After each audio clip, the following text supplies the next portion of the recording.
Let's dive into a piece from Inside Higher Ed by Shimon Mahajevsky on AI in education.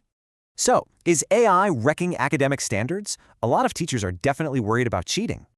Or, what if AI is just showing us our idea of rigor was an illusion all along?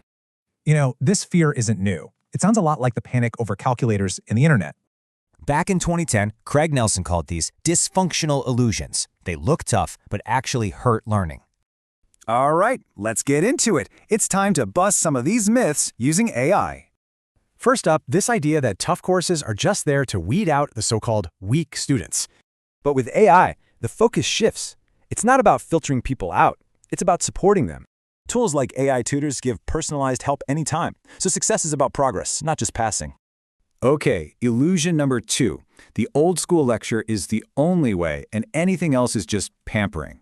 But we know interaction works better, and AI can actually make that happen for everyone. So instead of banning it, what if students used AI as a sparring partner to critique and improve? And illusion number 3, the idea that covering more stuff automatically means students learn more. I mean, anyone can get an AI summary now, so deep understanding is what really matters. You see the pattern here. AI is pushing us to ditch these old illusions for what actually works. Okay, so what's the game plan?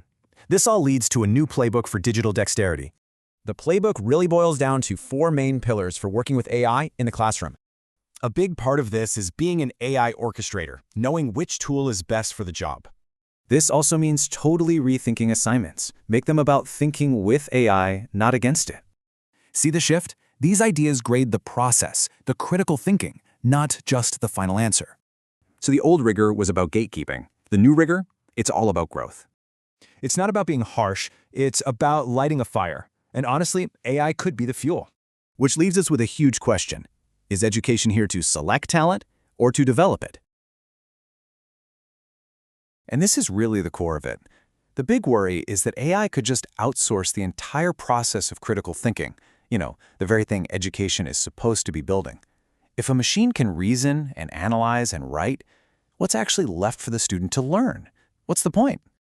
I mean, this quote just nails the absurdity of where things are right now.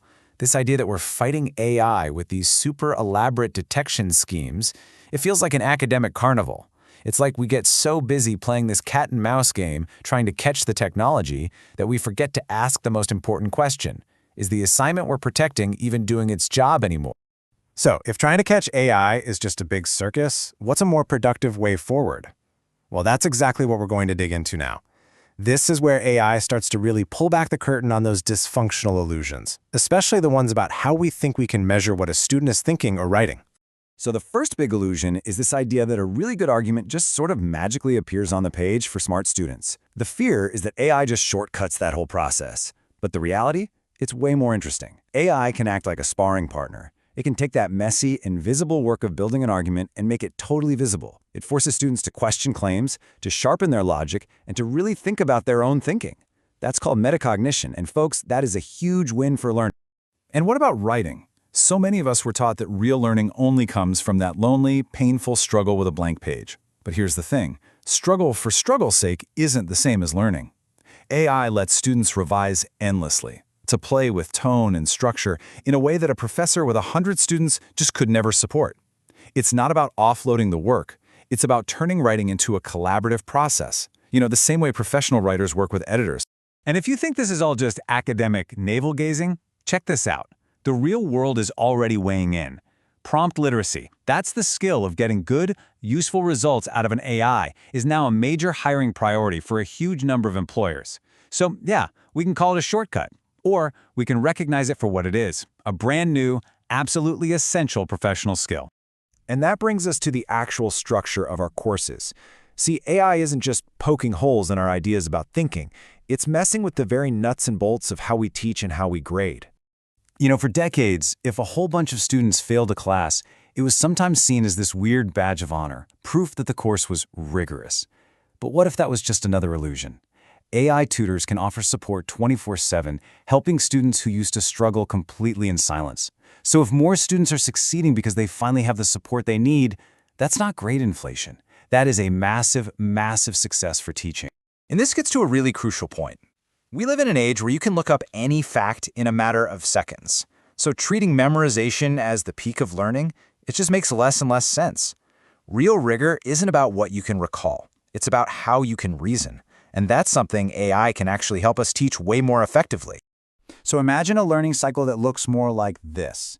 Instead of one big, scary, high-stakes exam, students get into a process of constant revision. They get instant feedback, they document the changes they make, and they prove that they've actually learned from their mistakes. Look, this isn't about pampering anyone. It's about building a much more robust and, frankly, more rigorous path to genuine mastery. You know what else this shatters? That illusion of the all-powerful, sacred deadline. Rigid due dates just assume that every single student has the same 24 hours in a day, which, of course, they don't. AI can provide that just-in-time support, helping students who are juggling jobs, family, you name it. It creates what you might call temporal equity. It levels the playing field so that more people can show what they actually know. Okay, but what about fairness? This is a really valid concern, that AI might create new biases or only help the kids who are already tech-savvy. But this also forces us to take a hard look in the mirror. Were our old ways of assessing, things like timed essays or grading class participation, were they ever really neutral? The illusion was that our old methods were fair for everyone. So the argument here is that instead of banning AI, we should provide fair access and training. It could actually become an equalizer, giving support to the students who have always needed it the most. So, if our old ideas of rigor are just illusions, what does real rigor look like in this new world? Well, it's about moving past nostalgia and actually designing an education for the world our students are walking into right now. Man, this quote just gets right to the heart of it. We're all so worried about AI hallucinating and making things up, but maybe the biggest hallucination of all has been our own comfort with an educational system that we just haven't questioned in far too long. AI is just the jolt that's finally waking us up. This new kind of rigor, it's not about policing students. It's about building environments where deep mastery is actually possible for more people. It means we look at the whole learning process, not just a single final product. It means we make sure everyone has access to these amazing tools, and it means we focus on real, tangible outcomes, not just going through the same old, outdated rituals. Ultimately, when you boil it all down, the goal has to be a total mindset shift. The objective can't be to create AI-proof assignments anymore. That's a losing game. The real goal, the new goal, is to design learning experiences where students are practicing how to think with these tools, using them to go deeper and learn more effectively than they ever could before. And that brings us to the final question, and it's for everybody. AI is forcing this huge moment of reckoning. It's exposing these myths we've held for a long time about what makes learning meaningful. So the question isn't just for educators, it's for all of us. What illusions are we finally ready to let go of so we can build something better?